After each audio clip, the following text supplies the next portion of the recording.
Hey everyone, I'm Mike from theparkprodigy.com, and on today's video we are going to break down if you should go to Walt Disney World or Universal Orlando in 2024. And this is a really important video as there are a lot of changes specifically going on at Walt Disney World going into 2024. So if you are in the process or you're thinking about planning an Orlando vacation and you're not sure which parks you want to go to, just be sure to stick around until the end of this video as we will try to help you really come to that conclusion and figure out the best theme park for you and your family to visit in 2024. But as always, I'm very excited, so let's go get started.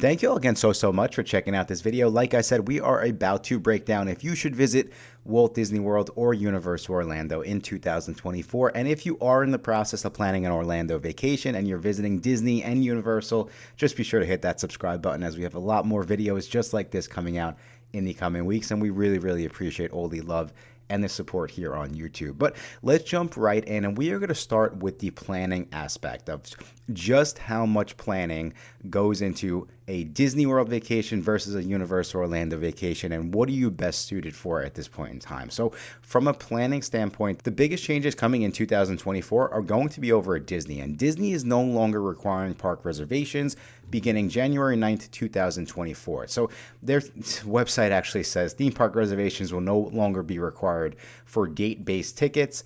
For other admission types, theme park reservations may be required. And of course, in true Disney fashion, I have no idea what this even means. I did a little bit more Google research. I'm almost positive they're talking about annual passes. So that is an important one, though. They are at least pulling that back where theme park reservations are no longer required. If you're the regular family and you're buying a base ticket, park hopper ticket, stuff like that, you're no longer required to pick which Disney park you plan to visit that day. It's a little bit more spontaneous, right? Which I do think is like the whole point of a vacation. You should be able to do what you want when you feel like doing it. And taking it one step further, park hopping benefits are, essentially back for regular tickets again at this point in time. And what that means is essentially Disney World used to say that you could not park hop until 2 p.m. Now that restriction is lifted and you can essentially park hop whenever you'd like. So if you'd like to go into Magic Kingdom Park, to go on Pirates of the Caribbean and then hop over to Epcot right after that at 9 a.m., you could do that now. There are no more restrictions, which I do think is important from a planning aspect. Now, what I would say is that Disney dining is still 60 days out, and Universal, you definitely still have to make dining reservations in advance, but Disney dining is still really strict, where if you don't, make your reservations on that 60-day mark, then you really are at a disadvantage and you're most likely not going to eat at some of the most popular restaurants. And then also at this point in time, from a planning standpoint, from let's say using the Disney Genie Plus versus the Express Pass, I would also still say that Disney Genie Plus, you still have to get up every morning and you still have to purchase the Disney Genie, and then you have to start making your ride selections. So there's a lot more that goes into the planning aspect in that regard as well. And also at this point in time, Disney is still running Tron and Guardians of the Galaxy through a virtual queue system, which is really annoying. So I would say that from a planning standpoint now, with Disney changing their restrictions, it really is kind of apples to apples. I'm still going to lean towards Universal Orlando here just because I feel like there's just less planning that still goes into a Universal Orlando trip. However, Disney, luckily is kind of pulling those restrictions back, like I said, and things are getting a little bit easier. So let's move over to number 2, and this is another really important one as you try to figure out, where do we want to go in 2024? Do we want to go to Disney or Universal based on prices and vacation package deals, right? So at this point in time, Universal Orlando is actually running a ticket deal where it is buy 2 days and you get 2 days free. What I would say is last year in 2023, Disney did run a ticket deal where it was a really great deal. It was a 4-day ticket deal where essentially guests were pretty much able to get into the Disney parks. Their marketing was under $100 per person per day, which, in today's day and age for Disney is a good deal. I sold tickets at Disney in the Magic Kingdom Park in 2011, and Disney World ticket prices were $109, at that point in time. So for them to run a deal it's a better ticket price than back in 2011, where I'm going with this though is at this point in time, we don't know if they will be running another deal. And also, that was on a 4-day deal. So again, you still had to purchase really a 4-day ticket. Universal, the buy 2 days, get 2 days free. You could see like a 2-day ticket, you're turning it into 4 days in the park. I don't see Disney competing with that. I don't see them coming in with anything crazy like this. So I definitely would lean towards Universal Orlando from a ticket standpoint. And then jumping over to vacation packages, when we start to dive into the deals, and I went and I looked at both sites this morning because we sell a lot of Disney and Universal. And so I went over to Universal, and Universal Orlando essentially has a 25% off your total vacation package at this point in time. And then over to Disney, Disney has 20 to 30% off select Disney World hotel rooms. And there's a big difference in the two deals where Universal is your total package, which includes your hotel and theme park tickets, and Disney is pretty much 20 to 30% off your hotel room. And I would say typically this is how both companies would release deals. Of course, I can't make any promises. I don't know what they'll do in the future, but you could see that Universal, I do think, has the edge here again because 25% off your total package. The ticket prices and the ticket portions of packages make up a significant percentage, right? For Universal Orlando, I would say in a lot of situations, it's more than 50% of your total package price, right? Disney is a little bit different just because of how expensive some of their hotels can be, but the Disney World tickets are really, really expensive as well, right? So you could see that when we break it down and you can get 25% off your total package, I do think Universal Orlando, again, still has the edge. And the difference, I would say, when you start to do the math, Disney, let's say, the way I looked at it is if you want to spend 5 nights at a Disney Deluxe Resort and it's going to be around $600 per night, which I think is low, very low, that pretty much comes to $3,000, right? If you can get 20% off a $3,000 hotel, over 5 days, that comes out to $800, which is significant, right? On the flip side, though, you still have to buy Disney World tickets to, get into the parks. So your Disney World vacation is just going to be that much more expensive. But then over to Universal Orlando, typically what we'll see families be able to do is a lot of times vacation packages, especially in those prime value resorts, we could see them come in around, I would say on average like $2,500. And that will include a 5-night stay at the hotel, those park tickets, the promotional tickets to get into the parks, which a lot of times is going to be, like I said, buy 2 days, get 2 days free, buy 3 days, get 2 days free. So, that's hotel and ticket package for $2,500. Then you can get an additional 25% off that if you're running a promotion. That's $625. As you could see, all in, you could be at Universal Orlando for under $2,000. That's hotel and tickets to the park for 5 days at a hotel and 4 days in the parks. That's crazy when you compare it to Disney. Now, I would say on the other side of this, Disney does release their promotions for all of their hotels. It is limited, so there's only a limited amount of rooms, but it is at all of the hotels. So you do have a lot of selections when it comes to their promotions. Universal Orlando, typically they're only going to release it at a few. However, as you could see, I still think that the total percentage off your total package is going to give Universal the edge there. All right, so now when we jump over to rides, right, where should you be going if you're solely basing this on rides, really new rides? So when it comes to the newest attractions over in Walt Disney World, we do still have Tron, Light Cycle Run, we have Guardians of the Galaxy, Cosmic Rewind, and then we do have a new Journey of Water inspired by Moana. Now, Journey of Water is not really a quote-unquote ride, but it is a really, really cool attraction, and I do think if you're heading over to Epcot in 2024, definitely be sure to check it out because it is really, really cool. Over to Universal Orlando, and we do have the new Minions Blast, and then we have the Velocicoaster, which opened up in 2021. The newest thing coming down the pipelines for both parks are going to be over in Disney. We do have Tiana's Bayou Adventure. We don't have an official opening for the Bayou Adventure just yet, but Disney has said it's going to be in 2024.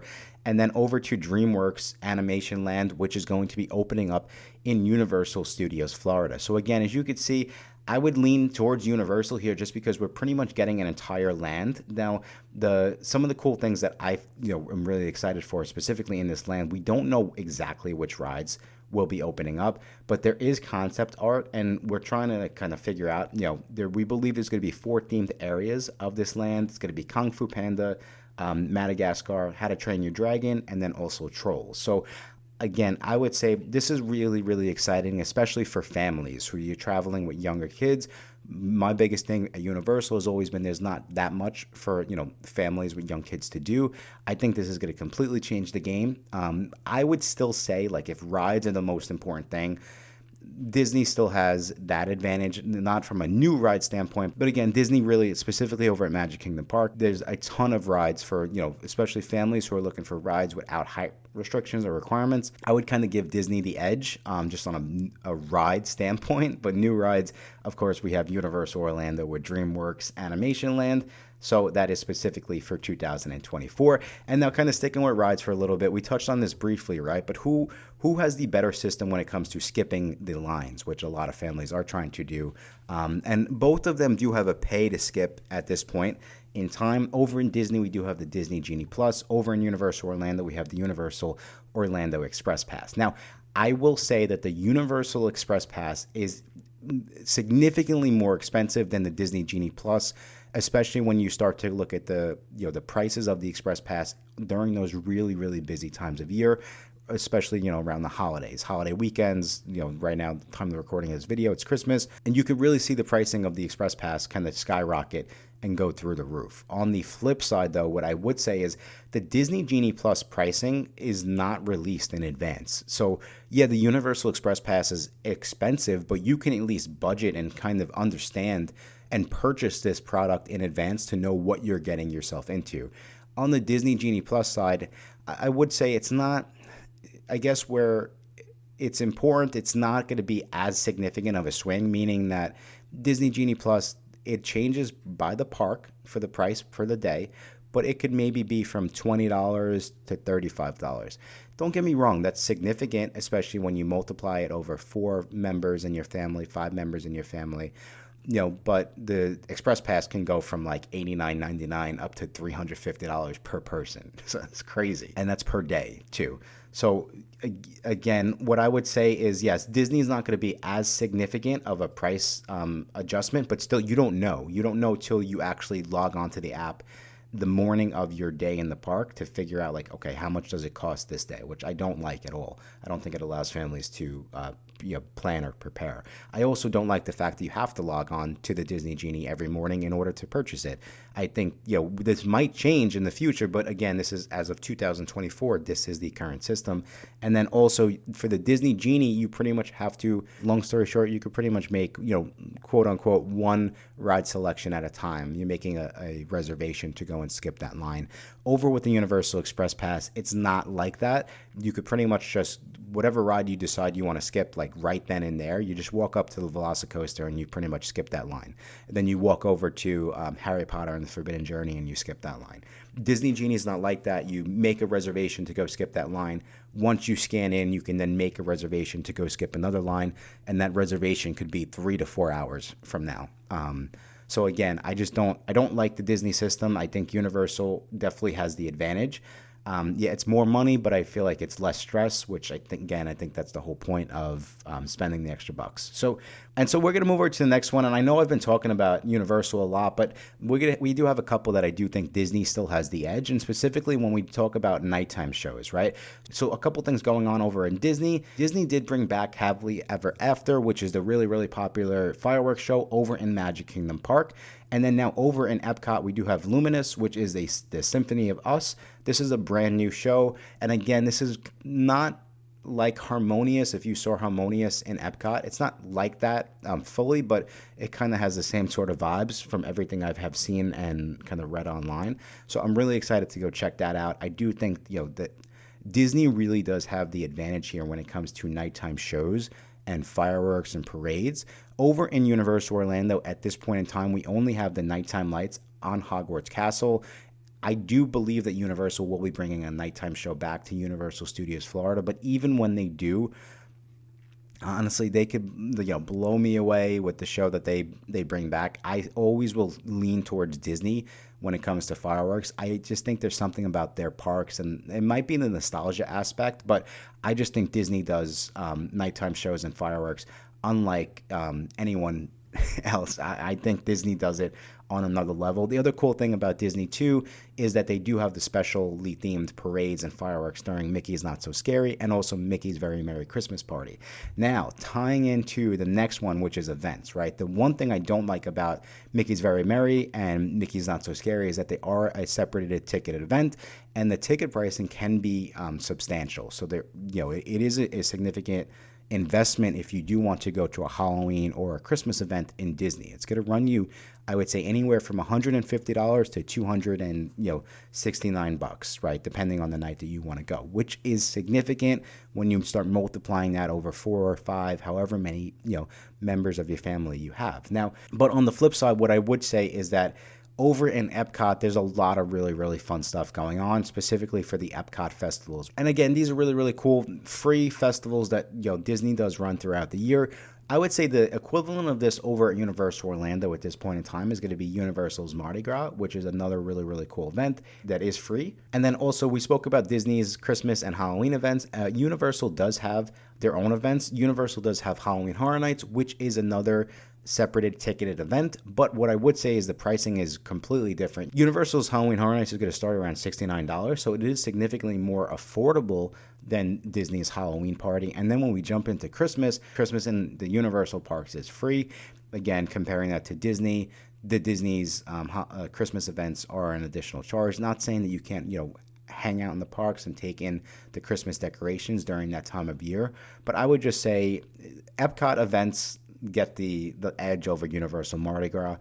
Halloween Horror Nights and Mickey's Not So Scary, it really depends on the mood you're in. I would always lean towards Horror Nights. I think it's a really, really well done event and it's more affordable. And then, of course, Christmas is free. So I ended up back in a win for Universal when it comes to the events. But then last and certainly not least, dining. So I've said this multiple times. When it comes to dining, I always just feel like the food over in Disney is better. Now, this is specifically when we really start to compare the sit-down restaurants, right? From a new dining standpoint, over in Universal Orlando, we do have the Minions Cafe. One of the newest restaurants I would compare it to over in Disney World is going to be Round Up Barbecue. From the reviews I've read, and I haven't tried either of them just yet at this point in time, I have read that the food is, it's theme park food, right? No one has really been blown away. Not necessarily, bad, but not like over the top great. It's really, really cute theming. And I think that's really what you're going for at both of these restaurants, right? But when we actually start to jump in and, again, where would I rather eat in 2024? I'm going to always lean towards Disney just because I just feel like the restaurants are better. And also I would say the other cool thing too is a lot of the restaurants, you could tie them into the fireworks shows that I spoke about. It's just the ambiance of them. A lot of them are at the Disney hotels. There's just something about the dining over in Disney that I think they do a little bit better than over at Universal Orlando. So I would give Disney the edge when it comes to the dining. But that is really the list, everyone. As you could see, there's so much going on in both, but when it just comes to getting value and like where do I feel like there's more where do I feel like it would be an easier vacation to plan, where do I feel like you're getting a bigger bang for your buck? And I think it's obvious that in 2024 it is going to be over in Universal Orlando, and things might not change in the future with Epic Universe coming down the pipeline for Universal Orlando. The only thing that I see might change is that Universal might not run the type of deals that they are currently running, which are kind of insane. Buy 2 days, get 2 days free, 25% off your total vacation package. I don't know if they'll have to do that with a brand new theme park coming into the Orlando area. But again, as of 2024, I think the clear winner is Universal Orlando. But that is the video, everyone. That is Walt Disney World versus Universal Orlando in 2024. I really, really hope that you found this video helpful. I do hope that you are as prepared as possible now and you kind of have an idea of if you want to go to Disney or Universal. Let me know in the comments. Let me know which one you decided to go to or which theme park you are most excited to visit in 2024. And if you do need a little additional help planning your next theme park vacation, just be sure to go check out our website, theparkprodigy.com. And of course, if you've been watching our channel, as a thank you for sticking around all the way until the end of this video, we do have a special promo code just for our YouTube viewers. You can go use that on any multi-day ticket order of $700 or more. And that promo code is going to be YouTube25. But I think that's all the time we have for today. Thank you all again so much for checking out this video. And until next time, I will talk to you soon.